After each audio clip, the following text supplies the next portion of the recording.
Las 1001 noche. Anónimo. Entrega 29. Noche 71. Así pues, llegada la noche, Charazad reanudó el relato. Cuentan, Majestad, que el joven se dispuso a iniciar el relato de lo que le había ocurrido con la joven. Majestad, la joven descuartizada era mi prima, esposa y la madre de mis hijos, y el anciano es su padre, es decir, mi tío. Me casé con ella a edad bien temprana y durante 11 años fue mi fiel compañera y servidora y me dio 3 hijos varones. En fin, Majestad, los profesábamos mutuamente un sincero y profundo amor. Pero hace un tiempo se vio aquejada por una enfermedad que la debilitó extremadamente. Yo le presté todas las atenciones hasta conseguir que se recuperara poco a poco. Un día, aún no hace un mes, antes de ir a los baños, me pidió que le colmara un deseo, a lo que yo accedí de buen grado, diciéndole que estaba dispuesto a complacerla en todo lo que quisiera. Así pues, me expresó su antojo. No quería morir sin antes oler y probar una manzana, aunque solo fuera un mordisco. Como es lógico, yo me esforcé por encontrar la fruta solicitada, dispuesto a pagar por ella lo que me pidieran, pero no pude conseguir ni una pieza en ningún rincón de la ciudad. Volví a casa abatido y no tuve más remedio que informar a mi mujer de que no había encontrado manzanas en ninguna parte. La noticia la desanimó hasta tal punto que aquella misma noche tuvo una recaída.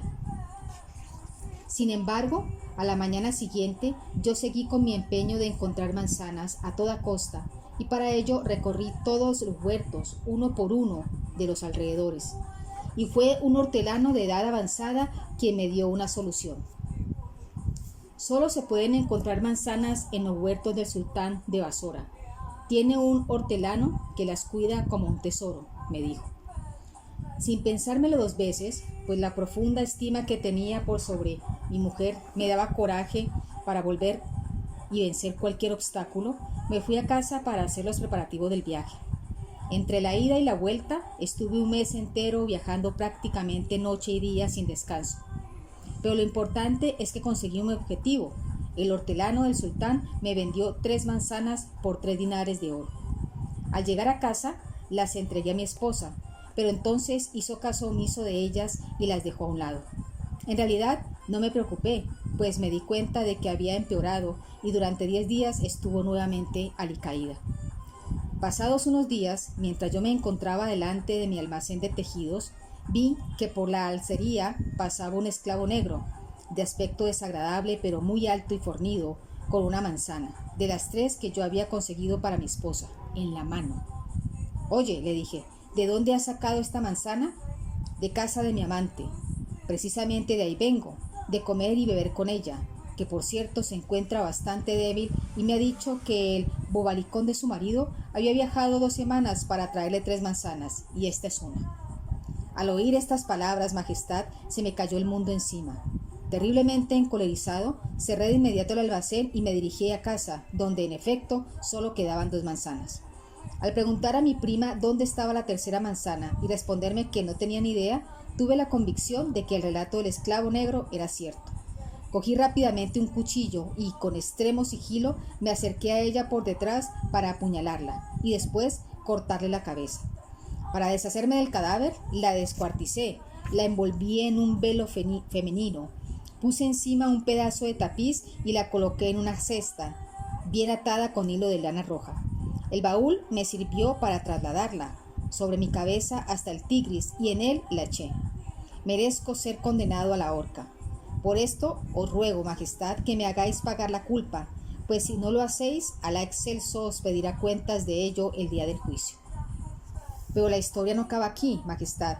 Al volver del Tigris me encontré a mi hijo mayor llorando desesperadamente, y cuando le pregunté el motivo de tal aflicción, me contó que el día anterior se había apoderado de una de las 3 manzanas que yo había traído a su madre.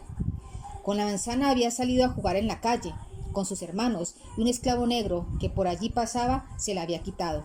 Mi hijo le había rogado a Alá que se la devolviera, pues yo había viajado 2 semanas para conseguirla y su madre, enferma, la necesitaba.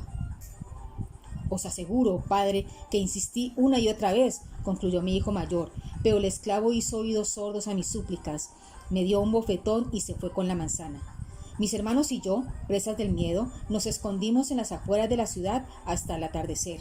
Y ahora no sabemos qué hacer.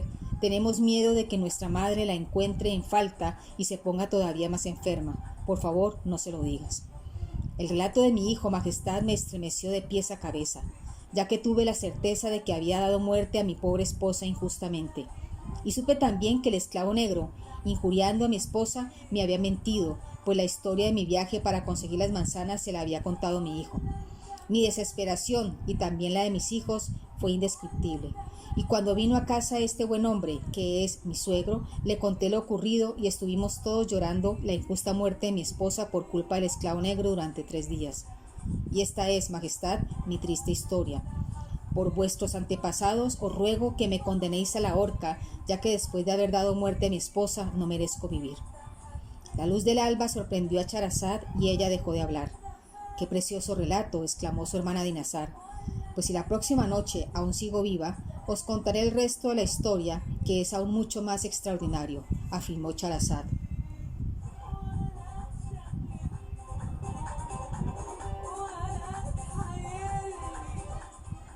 Noche 72. Así pues, llegada la noche, Charazad reanudó el relato. Cuentan, Majestad, que la narración del joven dejó estupefacto al califa, quien exclamó: Alá, pongo por testigo de que colgaré al embustero del esclavo. Así el culpable pagará por su falta y Alá estará satisfecho de ello. Gafar, tráeme inmediatamente a ese esclavo o te corto la cabeza. Gafar, de nuevo, bajo la amenaza de ser ejecutado, decidió retirarse para encerrarse en casa 3 días y dejar que se hiciera la voluntad de Alá. De todos modos, por el camino no dejaba de repetirse: me salvé de la muerte una vez y aún puedo salvarme otra, pero uno no puede tratar a la suerte indefinidamente. De modo que pasó el primer día, el segundo, y al mediodía del tercero, Gafar convocó al juez y a los testigos para dictar testamento y se despidió de sus hijos. Asimismo, se le presentó un emisario de Harun al-Rashid para informarle de que su majestad estaba tremendamente enojado y de que, antes de acabar el día, decretaría su crucifixión. Una enorme tristeza se apoderó no solo de Gafar, sino también de todos los que allí estaban presentes, familiares y sirvientes. El visir se había ya despedido de todo el mundo cuando su hija pequeña, una preciosa niña por la que Gafar sentía una especial predilección, se le acercó. Él la cogió en brazos, la besó reiteradamente para despedirse de ella y al sostenerla con fuerza notó que llevaba una especie de bulto en el bolsillo. ¿Qué llevas en el bolsillo, preciosa?, le preguntó. Una manzana con el nombre de su majestad el califa escrito encima. Me la dio nuestro esclavo Viajan a cambio de 2 dinares de oro. La mención de la manzana y el esclavo aliviaron enormemente a Gafar, que enseguida sacó la manzana del bolsillo de su hija para asegurarse de que, efectivamente, era cierto, y el visir ordenó de inmediato que se presentara el esclavo Rihan. ¿De dónde has sacado esta manzana?, le preguntó. Señor, dijo el esclavo, aunque una mentira pueda salvar una vida, siempre es mejor decir la verdad. Esta manzana ni la he robado de vuestra casa, ni de palacio, ni de los huertos del califa. Hace 4 días estaba yo andando por uno de los callejones de la ciudad cuando me encontré unos niños que jugaban y a uno de ellos se le cayó esta manzana. Yo le di un bofetón y se la quité, pero el niño se puso a llorar desconsoladamente y me dijo que la manzana era para su madre que estaba enferma y que su padre había viajado muchos días para conseguirla. Así pues, me rogó insistentemente que se la devolviera porque la había cogido de casa a hurtadillas. Pero yo, señor, me negué y la traje aquí, donde la vendí a vuestra hija por 2 dinares. De modo que esta es la historia de la manzana. El visir Gafar se quedó estupefacto, sobre todo por el hecho de que fuera uno de sus propios esclavos el culpable de tan mayúsculo enredo. No obstante, agarró a Jihan de la mano para llevarlo ante su majestad y contarle lo sucedido. A Harun al-Rashid la situación le pareció extremadamente cómica y así lo demostró con una espontánea carcajada. ¿Has venido a decirme que el culpable de todo el embrollo es uno de tus propios esclavos?, le preguntó con sonra. Exactamente, majestad, respondió Gafar. Y prosiguió al ver la cara de incredulidad del califa ante tantas coincidencias. Pero no os ha de sorprender hasta qué extremo, majestad, pues en la historia del visir Naruddin Ali, el egipcio, y Baradadin Hassan el Boarsora, se dan unas circunstancias mucho más extraordinarias aún. ¿Esta historia que dices es más intrincada que la que estamos viviendo?, preguntó el califa con aire de no creerlo. Sí, majestad, mucho más. Ahora bien, solo os lo contaré con una condición. Venga, venga, Gafar, cuenta la historia, dijo Harún ar-Rashid, impaciente por oírla. Si es tan extraordinaria como dices, perdonaré la vida a tu esclavo, pero si no lo es, le condenaré a la horca. Empieza y no te olvides detalle. Historia de Naradín y Chazadín. Érase una vez, en los territorios de Egipto, un sultán justo, caballeroso, valiente y noble de ánimo que protegía a los pobres y departía con los sabios. También su visir de confianza, un hombre ya entrado en años, era una persona eminente y experimentada en quien el soberano confiaba plenamente. Los dos hijos de este último, el mayor llamado Chazadín Muhammad y el menor Naradín Ali, eran sendos modelos de perfección, belleza y gallardía. Si bien el mayor sobresalía en todas estas cualidades y podía considerarse la persona más distinguida de su tiempo. Así pues, el día que murió el anciano visir, el sultán sintió una profunda tristeza y convocó inmediatamente a los dos jóvenes para investirles con el cargo que ostentaba su padre, y que, a partir de aquel mismo momento, compartirían. Los dos agradecieron profundamente al sultán tal deferencia, y transcurrido el acostumbrado mes de duelo, se incorporaron a las nuevas funciones, brindando alternativamente su más estrecha colaboración al soberano, siempre con opinión unánime.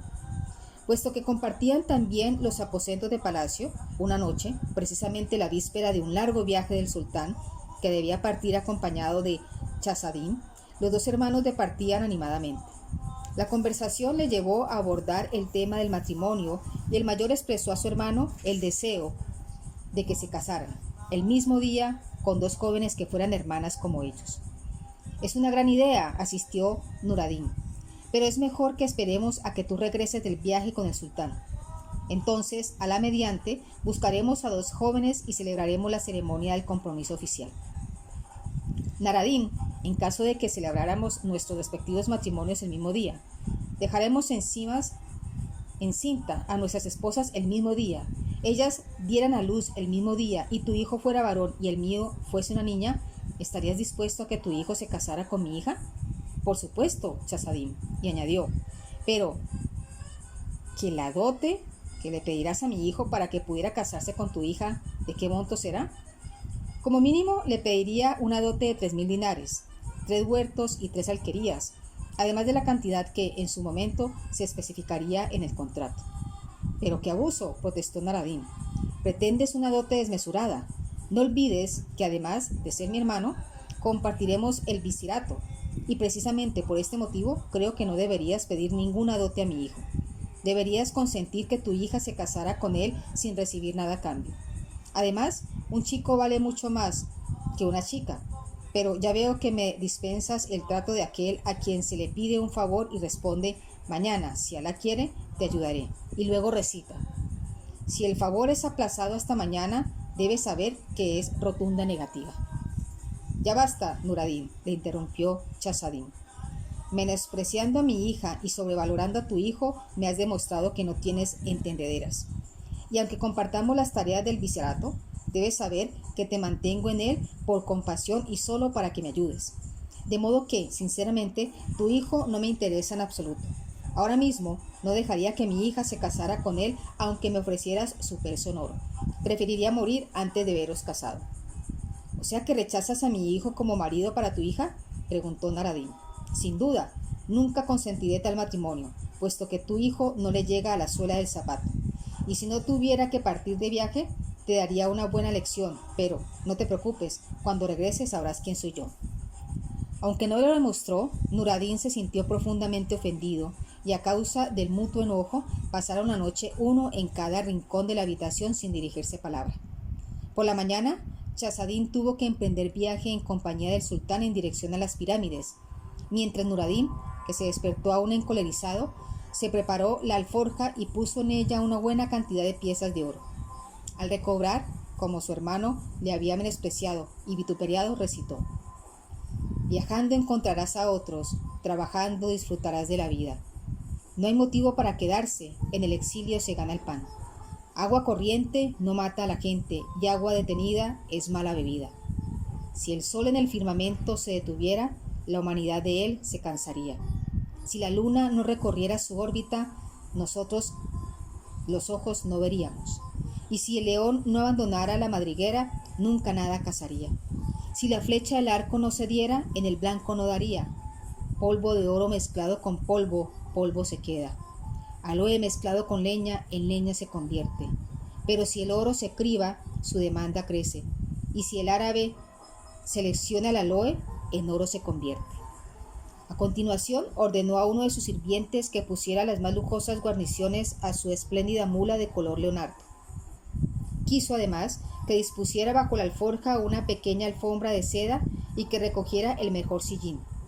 Cuando lo tuvo todo preparado tal como él quería, anunció al servicio que pensaba salir hacia las afueras de la ciudad en dirección a Calibuya, con la intención de pasar fuera 1 o 2 noches para distraerse de sus preocupaciones, y le rogó que no le siguiera.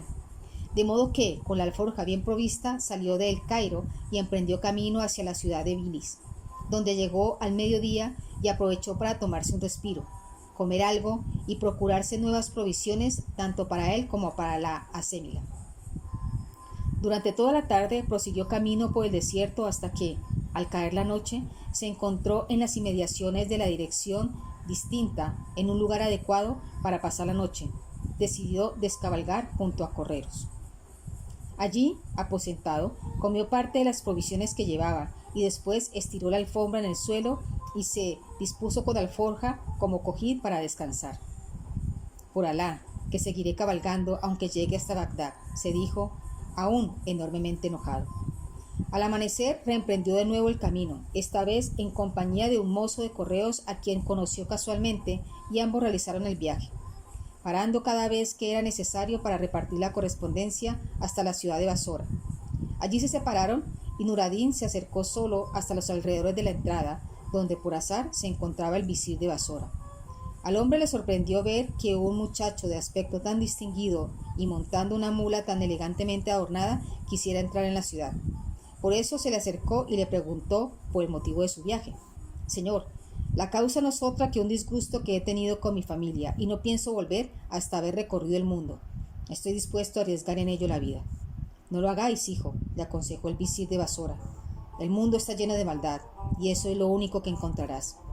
El visir, temeroso de que le ocurriera algo desagradable, cogió a Nur ad-Din de la mano y se lo llevó a casa, donde le hizo todos los honores y se mostró extremadamente cariñoso con él.